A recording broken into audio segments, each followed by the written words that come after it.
সম্মান এমন একটা জিনিস যেটা একবার চলে গেলে ফিরে।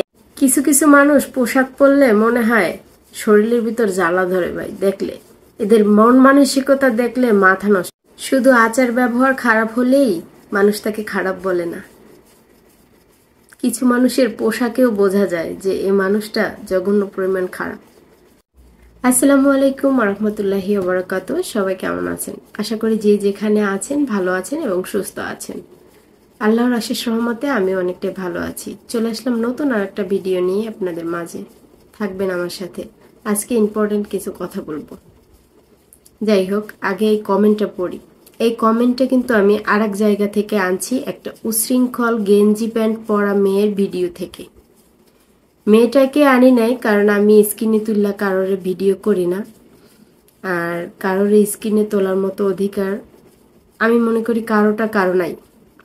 যারা স্ক্রিনে তুলে করে তারা আবার করতে পারে। যাই হোক, আমি শুধু এই কমেন্টটা আনছি। ওই মেয়েটাকে এই কমেন্টটা একটা ভাইয়া করছে, এর চেয়েও জঘন্য জঘন্য কমেন্ট করছে, কিন্তু আমি সেগুলো স্ক্রিনে তুলতে চাই না। যাই হোক, লিখছে কি, আপু টাকা অনেকভাবেই ইনকাম করা যায় কিন্তু সম্মান নয়। রাইট। আমাদের সমাজে কিছু মেয়েরা আছে যারা নিজেকে অনেক স্মার্ট ভাবে, ঠিক আছে, যার কারণে গেঞ্জি পরে, প্যান্ট পরে, বাসা বাড়িতে নিজেরা পরে সেটা আলাদা কথা, নিজের বাসায় থাকে সেটা আলাদা কথা, ফ্যামিলির ভিতরে থাকে, নিজের ফ্যামিলির ভিতরে থাকে সেটা আলাদা কথা। আমরা ভাই আসছি বিদেশে কাজ করতে। এক কথায় বলে যে মেয়েরা আসলে বলে খাদ্দামার বিষয় আসছে। লজ্জার কিছু নাই, কাজ করতে আসছি। আর কাজ কখনোই ছোট করে দেখতে নেই, ছোট করে দেখতে নেই, কিন্তু কাজের কিছু ধরন আছে যেটাতে আপনি যে লেভেলে আছেন ওই লেভেল অনুযায়ী চলতে হবে। তারপরও আমরা কিন্তু বেশি করি। যাই হোক, বেশি করার ভিতরেও একটা সিস্টেম আছে। আমরা তো উশৃঙ্খল ভিডিও করি না। কিছু কিছু বোনেরা আছে এই প্রবাসী মাটিতে আইসা গেঞ্জি পরে, প্যান্ট পরে, বাবার বাবা তার শরীরের প্রত্যেকটা ভাঁজ বোঝা যায়। এই মেয়েটাকে দেখলেই তো মানুষ মন্তব্য করবে, হাজারো মানুষ, যে প্রবাসে কাজের মেয়েরা কি করে। একটা পুরুষ মানুষের কাছে যদি গেঞ্জি পরে ঘোরাঘুরি করে একটা মেয়ে মানুষ, তখন তো পুরুষ মানুষ নজর দেবেই ভাই। এটা তো পৃথিবীর সব পুরুষরাই নজর দেব। খালি সৌদি আরবের পুরুষরাই যে খারাপ সেটা না। পুরুষ মানুষ বলতেই, এখন আমি যদি মনে করেন শরীরের ভাঁজ দেখা যায়, গেঞ্জি প্যান্ট পরে হাঁটি, তাহলে আমার শরীরের দিকে পুরুষ চাইবে না? সব পুরুষরাই তাকাইবে, এটাই স্বাভাবিক। যতটুকু পারে নিজেকে সংযুক্ত রাখার দরকার। আমরা ভিডিও করে এটাই করা উচিত না, তারপরও করি, দুষ্টমি করি, ফাইজলামি করি, অনেক কিছু করি। নিজেদের পোশাকটা তো ঠিক রাখি, আলহামদুলিল্লাহ। এ পর্যন্ত কেউ ডাক লইতে পারে না যে পোশাক খারাপ বা কিছু। শুধু পুরুষ মানুষের দোষ দিলেই হয় না রে বোন, মেয়ে মানুষের প্রচুর পরিমাণে দোষ আছে, বুঝতে পারছেন? একটা মেয়ে মানুষ বলে তুই আমার দিকে তাকাইলি কে? আরে বোন, তুমি খারাপ পোশাক পরলা কেন? তুমি যদি ভালো পোশাক পরতো তোমার দিকে ফিরেও তাকাইতো না। আর সাধারণত বাসা বাড়ির কাজে মেয়েরা আসে, এসে যদি সেই মেয়ে প্যান্ট পরে, গেঞ্জি পরে, ওইরা তারপরে কাজ করে, মডার্ন কাজের বউ আইছে, স্মার্ট কাজের বউ, স্মার্ট, এই ধরনের পোশাক পরে যে ভিডিও বানায়, এরা কি মান সম্মান মতো? এরা কি মানুষের কাতারে পড়ে? এদের কি সম্মান আছে? শরীরের পুরো ভাঁজ দেখা যায়, তাহলে এদেরকে সিরে বিরে মানুষে খাইব না? খাইব কি? এরা কি করে জানেন? এদের দিকে সৌদির অফিরা চায় না। আর ভদ্র সৌদির বাসায় তো এগুলো থাকতেই পারবে না। ভদ্র যে বাসা বাড়ি, সে বাসা বাড়িতে ওগুলো চলবে না, বুঝতে পারছেন?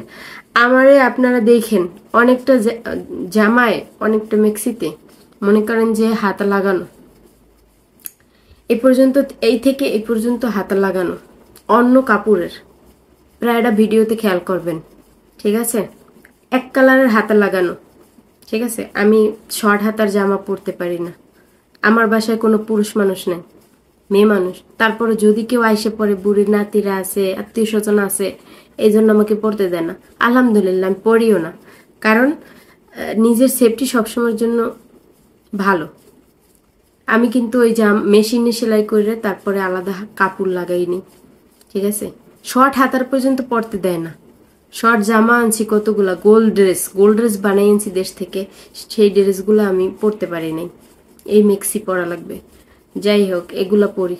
তো আমার মনে হয় না যে কোনো ভদ্র ফ্যামিলি, ভদ্র সৌদির বাসায় কোনো মেয়ে গেঞ্জি পইরা আর প্যান্ট পরে থাকবে, এটা কখনো মানা যাবে না।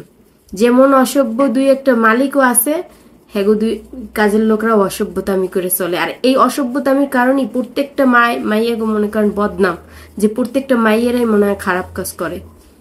যারা ভালো আছে তারা আলহামদুলিল্লাহ ভালোই থাকবে, সবসময় ভালো থাকবে। আর যারা মান সম্মান মতো চলতে জানে তারা দেশেও ভালো চলবে আর বাহিরেও ভালো চলবে। আমার কথাগুলো হয়তো বা অনেকের খারাপ লাগবে, কারণ এই সমাজে ভালোর চেয়ে খারাপের সাপোর্টটাই করে বেশি। এই মেয়েটার ভিডিওতে আমি যে দেখছি, কলিজা তোমাকে অনেক সুন্দর লাগছে, ফাটাফাটি লাগছে আপু, বিউটিফুল, নাইস, আমার তোমার মতো একটা বউ দরকার ছিল। বউ দরকার ছিল, গেঞ্জি প্যান্টের মধ্যে ধান দেয় এই পের বোনার কেন্নইতে, এই দরকার ছিল। ভদ্রতা ইমানের অঙ্গ। ভালোভাবে চলাফেরা করো, এখনো বিদেশে আসছো কাজ করতে। আর আপনাদের ফ্যামিলির এগুলো দেখে না, এই যে গেঞ্জি প্যান্ট পরে হাঁটেন, ফ্যামিলির এই যে বাসা বাড়ি কাজ করতে এসে এগুলো করেন কেন? আর বদনাম দেন সৌদি আরবের মানুষ খারাপ। আপনি যদি বাংলাদেশ থেকে আইসে এখানে বসে গেঞ্জি প্যান্ট পরতে পারেন, তাহলে সৌদি আরবের বেটারা খারাপ কিভাবে? খারাপ তো মহিলারাও আছে আমাদের দেশের। ভালো মন্দ পৃথিবীতে সব জায়গায় আছে, খালি সৌদির বেটারা খারাপ, সৌদির বেটারা ভালো না, কিন্তু আমাদের দেশের মহিলাগরাও কম খারাপ না, বুঝতে পারছেন? কিছু কিছু মেয়েরা দেখলে তো মনে হয় নিজের কপাল পাশে জুতার দিবিড়ি, বুঝলেন না? মাইয়ে হিসেবে পরিচয় দিতে শরম করে, লজ্জা করে, এমন একটা অবস্থা। যাই হোক, কথাগুলো অনেক হার্ড হয়েছে, ভালো লাগে না। মানুষের স্ক্রিনে তো তুলি না, এই জন্য অহরহর স্ক্রিনে তোলার ইচ্ছা করে, কিন্তু তুলি না, কারণ মানুষের সমালোচনা শিকার হইতে চাই না। এটা অনলাইন প্ল্যাটফর্ম, কাউকে নিয়ে কথা বলার মতো ইচ্ছা নেই, কিন্তু কিছু কিছু জিনিস দেখলে আর ভালো লাগে না, চুপ থাকা যায় না। প্রতিবাদ না করলে, ছোটবেলা থেকেই এমন একটা অভ্যাস যে অন্যায় জিনিসটা পছন্দ করি না। অন্যায় জিনিসটা যদি কেউ করে সেখানে প্রতিবাদ করছি, অন্যায় জিনিসটা করলে সেখানে আমার কথা বলতেই হবে। সবাই এই জন্য আমাকে একটু ইগনোর করে বা পছন্দ করে না, কিন্তু তাতে আমার কোনো কিছু যায় আসে না, কারণ সত্যের পথে চললে আল্লাহ তাআলা মানুষকে ভালো রাখে আর ভালো থাকবো ইনশাল্লাহ। ভালো ভালো মন মানসিকতা এবং এরকমের প্রতিবাদ করে দেখা আলহামদুলিল্লাহ আল্লাহ তাআলা অনেক ভালো রাখছে। হয়তোবা কষ্ট করছি, পরিশ্রম করছি জীবনে, কিন্তু সফলতার মুখ দেখছি ইনশাল্লাহ। তো প্রত্যেকটা বোনদের বলি, ভালো পোশাক পরো, নিজের ভদ্রতা বজায় রাখো, আল্লাহ তাআলা ভালোবাসবে, মানুষও ভালোবাসবে। এগুলো কইরো না, বুঝতে পারছো? কিছু কিছু খারাপ মানুষ। ভিডিওটা স্কিপ করছিলাম, আমার মালিক আসছে একটা কথা জিজ্ঞেস করার জন্য। যাই হোক, আমি কিন্তু পিছনের কথা ভুলে গেছি, কি থেকে কি একটা কথা বলতে গেলে শুরু করলে অনেক দূর চলে যাই। অনেক বড় হয়ে গেছে ভিডিওটা, আর বড় করতে চাই না। সকল বোনদের বলি, বিদেশে আসছেন কাজ করতে, সুন্দরভাবে কাজ করেন, পোশাক আদি ভালো পরেন, যাতে 5টা মানুষ দেখেও ভালো বলে, ঠিক আছে? এই প্রবাসী মেয়েদের বদনাম শুধু আমরা বাঙালিরা আছি না, আমরা নিজেরাই করি। আমাদের স্বভাবে সবাই মন্তব্য করে, খারাপ মন্তব্য, বুঝতে পারছেন? আশা করি বুঝতে পারছেন, আর যদি না বোঝেন তাতে আমার কিছু করার নাই। আমার ভালো লাগছে কথাগুলো বলছি। আজকে এই পর্যন্তই। ভালো থাকবেন, সুস্থ থাকবেন, দেখা হবে পরবর্তী কোনো এক ভিডিওতে। আল্লাহ হাফেজ, আসসালামু আলাইকুম।